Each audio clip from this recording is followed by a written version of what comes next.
Hi అండి. నమస్తే అందరికీ. ఈరోజు నేను మీకు ఒక మంచి రెసిపీ చూపించబోతున్నాను. అదేదో కాదండి, వంకాయ బజ్జీ. వంకాయ బజ్జీ అనంగానే తినే బజ్జీ అనుకునేరు. అది కాదండి, ఇది రైస్లో వేసుకునే బజ్జీ అనమాట. సో వంకాయ పచ్చిపులుసు అంటాం కదా, సో అది కొన్ని ఏరియాస్లో దీన్ని వంకాయ బజ్జీ అంటూ ఉంటారు. దీన్ని ఎలా తయారు చేయాలో చూద్దాం, వచ్చేయండి. ముందుగా దీనికి కావాల్సింది ఒక పెద్ద సైజు లేత వంకాయ అండి. చాలా బాగుంది కదా.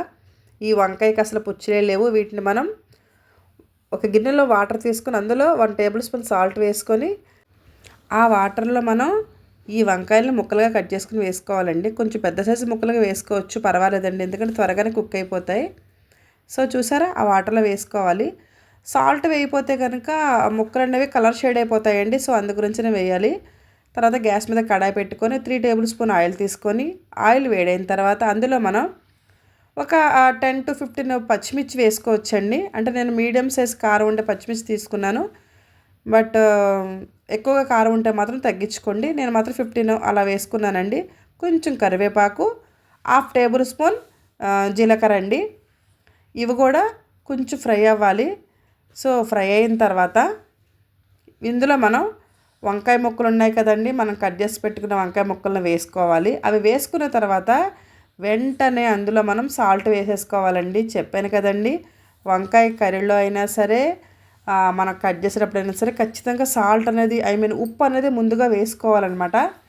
లేకపోతే కనుక కలర్ షేడ్ అయిపోతుంది, కర్రీ అనేది కొంచెం టేస్ట్ అనేది డిఫరెంట్గా ఉంటుందండి. సో ఇది మాత్రం ఎవరు మర్చిపోవద్దు. చాలామంది నార్మల్గా చేసేస్తూ ఉంటారు, బట్ అది కరెక్ట్ కాదు. ఇలా చేసి చూడండి, మీరే చెప్తారు ఎస్ అని. ఓకేనా అండి. ఇలా వంకాయ ముక్కలు వేసుకున్న తర్వాత మొత్తాన్ని కూడా కలిపేసుకోవాలండి. సో పచ్చిమిర్చి పక్కగా తీసుకొని కూడా మనం వేయించుకోవచ్చు, బట్ ఇదంతా కలిపి మనం మిక్స్ పట్టేస్తాం కాబట్టి సో నో ప్రాబ్లం అండి. మనం దీన్ని నిప్పుల మీద కాల్చి కూడా చేయొచ్చు. నిప్పుల మీద కాల్చింది నేను ఆల్రెడీ నా వీడియోస్లో పెట్టేశానండి, ఒకసారి వెళ్ళి చూడండి. ఇలా ముక్కలు కొంచెం ఫ్రై అయిన తర్వాత పైన లిడ్ పెట్టేసుకొని మగ్గనివ్వాలి. ఈలోపు మనం సో ఒక నిమ్మకాయ సైజ్ అంత చింతపండు తీసుకొని దాన్ని శుభ్రంగా వాష్ చేసి అందులో వాటర్ వేసుకొని నానబెట్టేసుకొని పక్కన పెట్టుకోవాలి. మనకి అది కుక్ అయ్యి కూల్ అయ్యేటప్పటికి ఇది నానుతుంది. అప్పటికప్పుడు చేసుకుంటే సో నానదు కదండి, అందు గురించని ముందే నానబెట్టేసుకోవాలి. బట్ చాలా డిఫరెంట్గా ఉంటుందండి. అంటే ఒక్కొక్కరు ఒక్కొక్క స్టైల్ చేస్తారు. నిప్పుల మీద కాల్చిన టేస్ట్ ఒకలా ఉంటుందండి, ఇది ఒకలా ఉంటుంది. ఇప్పుడున్న సిటీ వాళ్ళకి నిప్పులు ఎక్కడి నుంచి వస్తాయి చెప్పండి, గ్యాస్ పొయ్యిలు తప్ప నిప్పులు ఉన్నాయండి. అలా డైరెక్ట్గా గ్యాస్ మీద కాల్స్తే బాగుండదండి. బట్ ఈ విధంగా చేయండి. అదే మనకి బొగ్గులు ఉంటాయి కదా, సో అవి వాటి మీద కుక్ చేసుకుంటే బాగుంటుంది. బట్ గ్యాస్ మీద డైరెక్ట్గా కుక్ చేయొద్దు, అంత కరెక్ట్ కాదన్నది నా ఒపీనియన్. బట్ మేమైతే ఇలాగే చేస్తామండి. అదే మా అమ్మ వాళ్ళ ఇంటి దగ్గర ఉంటే మాత్రం ఖచ్చితంగా బొగ్గుల మీద చేస్తాం, ఎందుకంటే పల్లెటూరు కదా, ఖచ్చితంగా సో బొగ్గులు ఉంటాయి అన్నమాట. ఇలా కుక్ అయిన తర్వాత కొంచెం పసుపు వేసుకొని ఒకసారి కలుపుకొని గ్యాస్ ఆపేయాలండి. సో ఇది దీన్ని కూల్ అవనిద్దాం. ఈలోపు మనం చింతపండు పులుసు ఉంది కదండి, సో దాన్ని రెడీ చేసుకుందామండి. దాన్ని నీట్గా మొత్తం పిసికేసుకోవాలి. పిసికేసుకున్న లిక్విడ్ మొత్తాన్ని మనం ఒక బౌల్లోకి తీసేసుకోవాలండి. సో నేను ఒక బౌల్ తీసేసుకున్నాను. సో అందులోకి లిక్విడ్ అనేది తీసేసుకోవాలి. ఈ లోపల ఇది కూల్ అవుతూ ఉంటుందండి. ఇది చిన్నపిల్లలు కూడా ఇష్టంగానే తింటారండి. అంత స్పైసీగా అనిపించదు, బట్ బాగుంటుంది. సో ఓకేనండి, కూల్ అయిపోయింది కదా, దీన్ని మనం మిక్సింగ్ జార్లో వేసుకొని మిక్సీ పట్టేసుకుందాం. సో రోట్లో కూడా వేసుకోవచ్చు, బట్ నేను ఇది చేసేటప్పటికి మేము రోల్ తీసుకోలేదండి, అందుకే నేను మిక్సీలో వేసాను. బట్ రోట్లో కూడా వేసుకోవచ్చండి, ఇది చాలా బాగుంటుంది. సో మన పేస్ట్ రెడీ అయిపోయింది. దీన్ని చింతపండు పులుసులో మనం వేసేసుకొని మొత్తం కలిపేసుకోవాలండి.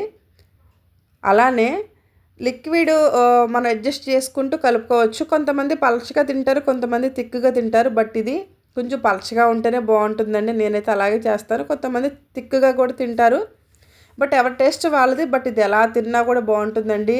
అసలు వంకాయ అంటే ఇష్టపడిన వాళ్ళు అసలు ఎవరుంటారు చెప్పండి. ఒక్కసారి ట్రై చేయండి, ఎలా ఉందో నాకు కామెంట్ చేయండి. నిజంగా చెప్తున్నానండి, ఒక్క ముద్ద అన్నం కూడా వదలకుండా తినేస్తారు, అంత బాగుంటుంది. ఏమండోయ్ అప్పుడే అయిపోయింది అనుకోకండి, ఇంకా ఉందండోయ్. పచ్చిమిరపకాయలు వేయాలండి ఇందులో ఫైనల్గా. సో పచ్చిమిరపకాయలు వేస్తేనే దీని టేస్ట్ అనేది మరింత పెరుగుతుంది. చాలామంది కొంచెం ఫ్రై చేసి వేస్తూ ఉంటారు, బట్ అలా కాదండి, పచ్చిమిరపకాయనే వేయాలి. ఇది ఖచ్చితంగా గుర్తుపెట్టుకోవాలి మీరు. ఎందుకంటే పచ్చిమిరపకాయ ఉంటేనే ఈ పచ్చి పులుసుకి మంచి టేస్ట్ అనేది వస్తుంది. ఇంకెందుకు ఆలస్యం, త్వరగా చేసేయండి. చేసిన వాళ్ళు ఎవరైనా ఉంటే కామెంట్ చేయండి. ఓకే అండి. Thank you for watching.